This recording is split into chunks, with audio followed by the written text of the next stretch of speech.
Hello guys, welcome back to my YouTube channel. अब आज हम आप सबों को एम एस एक्सेल के बारे में बताएंगे कि एम एस एक्सेल होता क्या है। एम एस एक्सेल में हम वर्क क्या करते हैं। एम एस एक्सेल का पूरा नाम माइक्रोसॉफ्ट एक्सेल होता है, जिसमें हम डेटा ऑर्गेनाइज करते हैं, सेव करते हैं और उसे स्टोर करने का काम एम एस एक्सेल करता है। तो चलिए आइए देखते हैं एम एस एक्सेल के बारे में कि एम एस एक्सेल में हम क्या क्या वर्क कर सकते हैं। हम एक्सेल को ओपन करते हैं। एक्सेल को ओपन कैसे करेंगे? होम टैब में आएंगे और यहाँ पे सर्च बॉक्स में टाइप करेंगे EXCEL एक्सेल। हमें एक्सेल यहाँ पे दिख गया। एक्सेल को ओपन करेंगे और यहाँ से ब्लैंक शीट लेंगे। एम एस एक्सेल के आज होम टैब के बारे में हम पढ़ेंगे। होम टैब को 7 ग्रुपों में बांटा गया है। प्रत्येक ग्रुप में कुछ एक ऐसा कमांड रखा गया है जिनका नाम क्रमशः है clipboard, font, alignment, number, style, cells और एडिटिंग।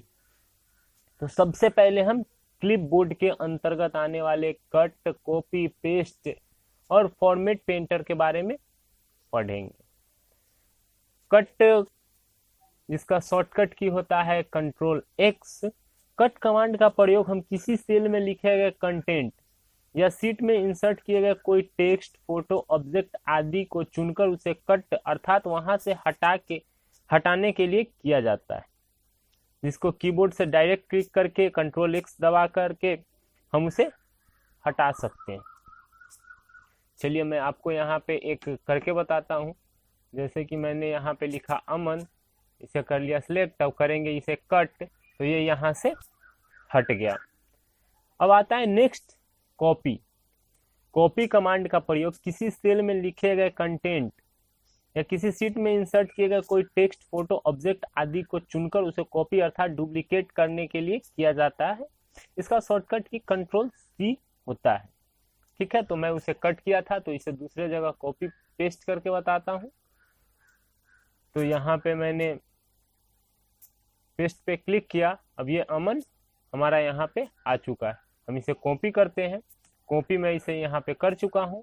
अब अगर दूसरे जगह पेस्ट करना हो तो इस अमन को हम कहीं भी डुप्लीकेट पेस्ट कर सकते हैं। चलिए तीसरा हमारा आता है पेस्ट। पेस्ट कमांड का प्रयोग कट और कॉपी कमांड द्वारा किए गए टेक्स्ट, ऑब्जेक्ट या कोई फोटो को कट या कॉपी किया जाता है और उसको दूसरे स्थान पर जहां पर आपका कर्सर है वहां पर लाने के लिए पेस्ट करना पड़ता है, जैसे कि मैं आप लोगों को दिखा चुका हूं। इसका शॉर्टकट की Ctrl+V होता है, Ctrl+V। चलिए हम आगे पढ़ेंगे। Format painter. फॉर्मेट पेंटर उपयोगी कमांड है। इसका प्रयोग आप उस समय करते हैं जब आप वर्कशीट पे टाइप किए गए मैटर में किसी भी फॉर्मेट को वहां से उठाकर उसी तरह का फॉर्मेटिंग किसी दूसरे जगह पर लागू करना चाहते हैं, तो आप इसका प्रयोग करते हैं। जैसे कि मैं यहाँ पे करता हूँ, सेल शेडिंग ब्लू कर दिया। अब इस फॉर्मेट पेंटर को यहाँ से उठाया और यहाँ पे डाल दिया, तो ये भी यहाँ पे आपका येलो हो जाएगा। तो इसका प्रयोग हम यही करते हैं। चलिए और हम नेक्स्ट आगे बढ़ते हैं और फॉन्ट ग्रुप के बारे में पढ़ते हैं। फॉन्ट ग्रुप के द्वारा आप अपने वर्कशीट में अलग अलग स्टाइल में लिखने के लिए फॉन्ट चुन सकते हैं, अलग अलग स्टाइल में लिख सकते हैं। फॉन्ट साइज बढ़ा सकते हैं, बोल्ड कर सकते हैं, इटैलिक कर सकते हैं, अंडरलाइन कर सकते हैं, फॉन्ट कलर को चेंज कर सकते हैं, फिल कमांड सेल को फिल कर सकते हैं, जैसा कि मैं आपको वर्ड में पहले ही बता चुका हूं। अब आगे आते हैं अलाइनमेंट ग्रुप। इस ग्रुप के अंतर्गत उपलब्ध कमांड के द्वारा वर्कशीट में सेल से लिखे गए टेक्स्ट को ऊपर, नीचे, दाएं बाएं किस तरह से व्यवस्थित करना है, उसको कितना एंगल पे घुमाना है और एक और दो या दो से अधिक सेल को आपस में मिलाने के लिए कमांड होते हैं, जिनके द्वारा हम अपने वर्कशीट में लिखे गए टेक्स्ट को व्यवस्थित कर सकते हैं। तो चलिए हम देखते हैं। ये top align, middle align, bottom align. मान लीजिए मैं इसे सिलेक्ट करता हूं और टॉप अलाइन, ये हमारा सिलेक्ट किए गए सेल्स में उस सेल को टॉप पोजीशन पे रखने के लिए करते हैं। मिडिल अलाइन, इसका प्रयोग किसी सेल में लिखे गए टेक्स्ट के सेल को बीचों बीच रखने के लिए किया जाता है। मान लीजिए कि मैं इसे सिलेक्ट करता हूं और इसे करता हूँ मिडिल अलाइन, ये मिडिल में लिखा हुआ सेल आ जाएगा। बॉटम अलाइन, इसका प्रयोग किसी सेल में लिखे गए टेक्स्ट को उस सेल के नीचे भाग पर रखने के लिए किया जाता है।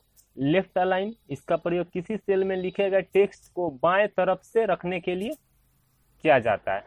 सेंटर अलाइन, इसका प्रयोग किसी सेल में लिखे गए टेक्स्ट को बीच में रखने के लिए किया जाता है।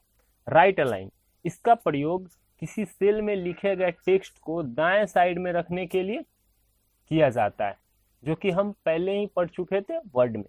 अब आते हैं ओरिएंटेशन। ओरिएंटेशन के बारे में हम पढ़ेंगे। ओरिएंटेशन, इसका प्रयोग किसी सेल में लिखे गए टेक्स्ट को किसी भी एंगल पर घुमा के रख सकते हैं। जब आप इस पे क्लिक करेंगे तो आपको स्वतः ही पता चल जाएगा कि जितना एंगल पर घुमाना चाहते हैं आप उतना टेक्स्ट को उतना एंगल पे घुमा के रख सकते हैं। मान लीजिए कि मैं उसे सिलेक्ट किया और मुझे कितना एंगल पे घुमा के रखना है, मुझे जितने एंगल पे घुमा के रखना है, जैसा रखना है मैं वैसा सिलेक्ट करूंगा और वो उतना ही एंगल पे घूम जाएगा। अब आगे आते हैं रैप टेक्स्ट। इसका प्रयोग किसी से की निर्धारित की गई चौड़ाई के अंदर ही कोई टेक्स्ट लिखना चाहते हैं तो आप उन सेल रेंज को सिलेक्ट कर सकते हैं जहां तक आप लिखना चाहते हैं। उसके बाद आप रैप टेक्स्ट कमांड का पर क्लिक करके कर सकते हैं। तो आप देखेंगे कि निर्धारित किए गए सेल के चौड़ाई के अंदर ही टेक्स्ट लिखेगा, उससे आगे नहीं जाएगा। चलिए मैं इसे सिलेक्ट करता हूं, 2 सेल सिलेक्ट किया और रैप टेक्स्ट करता हूं। अब ये मेरा इसी लाइन के अंदर रहेगा, इसके आगे वो नहीं जाएगा। अब आगे बढ़ते हैं और पढ़ते हैं मर्ज इन सेल सेंटर। इस कमांड का प्रयोग 2 या 2 से अधिक सेल को आपस में जोड़ने के लिए किया जाता है, अर्थात 2 या 3 सेल को मिलाकर एक सेल बना सकते हैं। चलिए देखते हैं, हम यहाँ पे 3-4 सेलेक्ट किए एंड मर्ज इन सेंटर। आप देखेंगे कि ये 3-4 सेल मिला के एक सेल बन चुका है। चलिए अब आगे बढ़ेंगे और पढ़ेंगे नंबर्स ग्रुप के बारे में। नंबर्स ग्रुप का प्रयोग वर्कशीट में सेल के अंदर क्या लिखना चाहते हैं उसका फॉर्मेट तय करता है। मान लीजिए आपको सेल के अंदर डेट लिखना है, तो डेट विभिन्न प्रकार से लिख सकते हैं, जैसे कि पहले डेट, उसके बाद मंथ, उसके बाद ईयर, या फिर पहले मंथ उसके बाद डेट उसके बाद ईयर, या फिर 7th डेट में नंबरिंग, उसके बाद मंथ का अप्रैल या मई जून जो भी हो वो, और उसके बाद ईयर आप लिख सकते हैं। इसके अंतर्गत बहुत सारे कमांड होते हैं, जैसे कि हो गया general, number, currency, accounting, short date, long date, time, percentage, fraction और साइंटिफिक। जनरल ऑप्शन का प्रयोग हम सिलेक्ट किए गए सेल रेंज में आप नंबर और टेक्स्ट दोनों लिखना चाहते हैं, इसमें कोई स्पेसिफिक फॉर्मेट नहीं होता, यह बाय डिफॉल्ट होता है। नंबर के अंदर इस ऑप्शन का प्रयोग किया गया करके हम सिलेक्ट किए गए सेल रेंज के अंदर किसी भी तरह का नंबर फॉर्मेट को तय कर सकते हैं। करेंसी में आएंगे, करेंसी में इसमें एक्सेल के सीट को सिलेक्ट किए गए सेल रेंज में किसी भी देश की मुद्रा का चिन्ह अप्लाई करना चाहते हैं तो ऑप्शन का प्रयोग, इस करेंसी ऑप्शन का प्रयोग कर सकते हैं। अकाउंटिंग में इसका प्रयोग किसी भी करेंसी का निर्धारित कर आप अकाउंटिंग में लगा सकते हैं। शॉर्ट डेट ऑप्शन का प्रयोग सिलेक्ट किए गए सेल रेंज में 7 डेट की फॉर्मेटिंग निर्धारित करने के लिए किया जाता है। जैसे कि मान लीजिए कि मैं 7, जैसे कि आज का डेट है 2/6/2020, तो हम ये कर सकते हैं।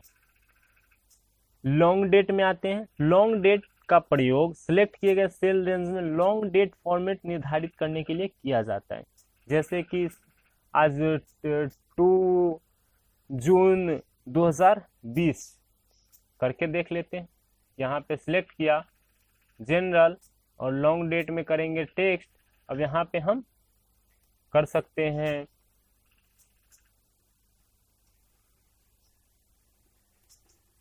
2020, ये आपको दिखाई देगा। आगे बढ़ते हैं और पढ़ेंगे हम टाइम। इस ऑप्शन का प्रयोग करके सिलेक्ट किए गए सेल रेंज में टाइम फॉर्मेट निर्धारित कर सकते हैं, जैसे कि 9:30, 9:30 AM, 9:30 PM।